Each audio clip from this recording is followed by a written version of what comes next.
پناہ مانگتا ہوں میں اللہ کی شیطان مردود سے، شروع نام سے اللہ کے جو بڑا مہربان نہایت رحم کرنے والا ہے۔ یہ تخلف کرنے والے منافقین تم لوگوں کی واپسی پر طرح طرح کے عذر بیان کریں گے، تو آپ صلی اللہ علیہ وآلہ وسلم کہہ دیجئے کہ تم لوگ عذر نہ بیان کرو، ہم تصدیق کرنے والے نہیں ہیں، اللہ نے ہمیں تمہارے حالات بتا دیے ہیں، وہ یقیناً تمہارے اعمال کو دیکھ رہا ہے اور رسول بھی دیکھ رہا ہے۔ اس کے بعد تم حاضر و غیب کے عالم خدا کی بارگاہ میں واپس کیے جاؤ گے اور وہ تمہیں تمہارے اعمال سے باخبر کرے گا۔ ان قریب یہ لوگ تمہاری واپسی پر خدا کی قسم کھائیں گے کہ تم ان سے درگزر کرو تو تم کنارہ کشی اختیار کر لو۔ یہ مجسمہ خباثت ہے، ان کا ٹھکانہ جہنم ہے،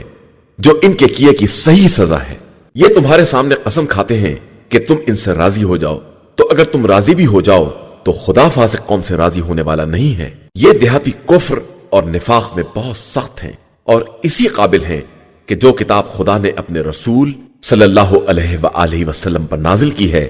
اس کے حدود اور احکام کو نہ پہچانے، اور اللہ خوب جاننے والا اور صاحب حکمت ہے۔ انہی اعراب میں وہ بھی ہیں جو اپنے انفاق کو گھاٹا سمجھتے ہیں اور آپ صلی اللہ علیہ وآلہ وسلم کے بارے میں مختلف گردشوں کا انتظار کیا کرتے ہیں، تو خود ان کے اوپر بری گردش کی مار ہے، اور اللہ خوب سننے والا اور جاننے والا ہے۔ انہی اعراب میں وہ بھی ہیں جو اللہ اور آخرت پر ایمان رکھتے ہیں اور اپنے انفاق کو خدا کی قربت اور رسول صلی اللہ علیہ وآلہ وسلم کی دعائے رحمت کا ذریعہ قرار دیتے ہیں، اور بے شک یہ ان کے لیے سامان قربت ہے۔ ان قریب خدا انہیں اپنی رحمت میں داخل کر لے گا کہ وہ غفور بھی ہے اور رحیم بھی ہے۔ اور مہاجرین و انصار میں سے سبقت کرنے والے اور جن لوگوں نے نیکی میں ان کا اتباع کیا ہے، ان سب سے خدا راضی ہو گیا ہے، اور یہ سب خدا سے راضی ہیں، اور خدا نے ان کے لیے وہ باغات مہیا کیے ہیں جن کے نیچے نہریں جاری ہیں، اور یہ ان میں ہمیشہ رہنے والے ہیں، اور یہی بہت بڑی کامیابی ہے۔ اور تمہارے گرد دیہاتیوں میں بھی منافقین ہیں، اور اہل مدینہ میں تو وہ بھی ہیں جو نفاق میں ماہر اور سرکش ہیں۔ تم ان کو نہیں جانتے ہو، لیکن ہم خوب جانتے ہیں۔ ان قریب ہم ان پر دوہرا عذاب کریں گے، اس کے بعد یہ عذاب عظیم کی طرف پلٹا دیے جائیں گے۔ اور دوسرے وہ لوگ جنہوں نے اپنے گناہوں کا اعتراف کیا کہ انہوں نے نیک اور بد اعمال مخلوط کر دیے ہیں، ان قریب خدا ان کی توبہ قبول کر لے گا کہ وہ بڑا بخشنے والا اور مہربان ہے۔ پیغمبر آپ صلی اللہ علیہ وآلہ وسلم ان کے اموال میں سے زکوٰۃ لے لیجئے کہ اس کے ذریعے یہ پاک و پاکیزہ ہو جائیں، اور انہیں دعائیں دیجئے کہ آپ کی دعا ان کے لیے تسکین قلب کا باعث ہوگی، اور خدا سب کا سننے والا اور جاننے والا ہے۔ کیا یہ نہیں جانتے کہ اللہ ہی اپنے بندوں کی توبہ قبول کرتا ہے اور زکوٰۃ و خیرات کو وصول کرتا ہے، اور وہی بڑا توبہ قبول کرنے والا اور مہربان ہے۔ اور پیغمبر صلی اللہ علیہ وآلہ وسلم کہہ دیجئے کہ تم لوگ عمل کرتے رہو کہ تمہارے عمل کو اللہ، رسول صلی اللہ علیہ وآلہ وسلم اور صاحبان ایمان سب دیکھ رہے ہیں،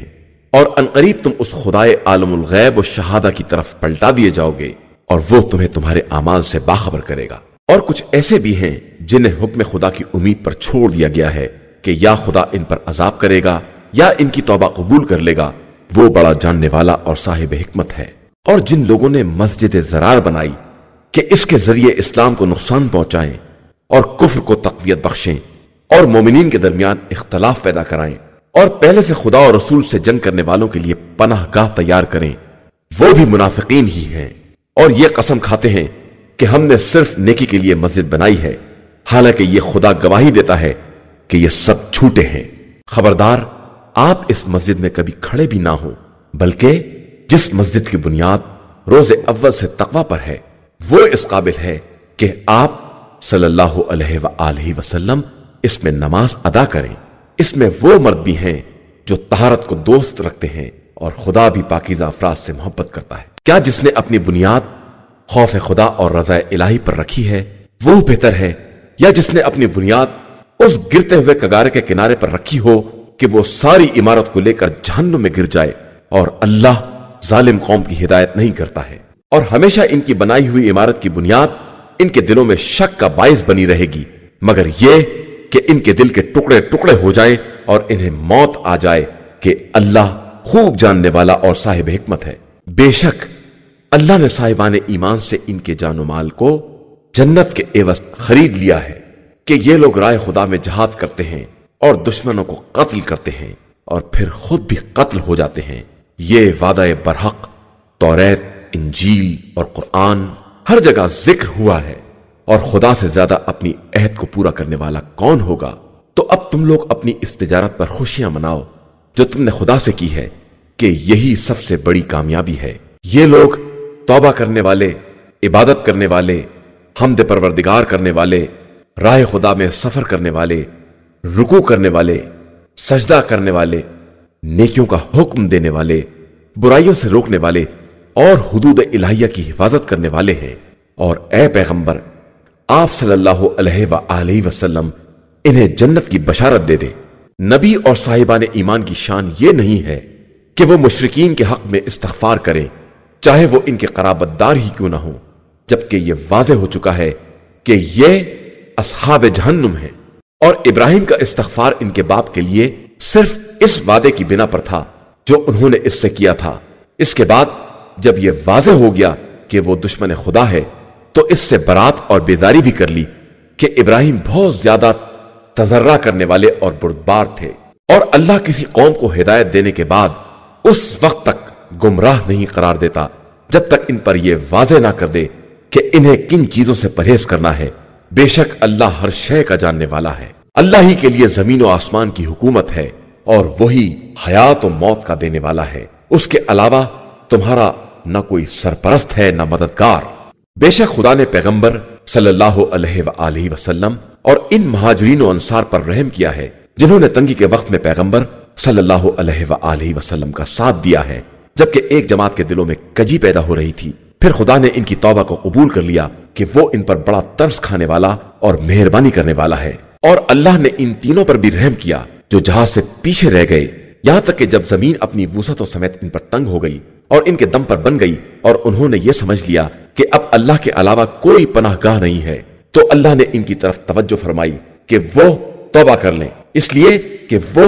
بڑا توبہ قبول کرنے والا اور مہربان ہے۔ ایمان والو، اللہ سے ڈرو اور صادقین کے ساتھ ہو جاؤ۔ اہل مدینہ یا اس کے اطراف کے دیہاتیوں کو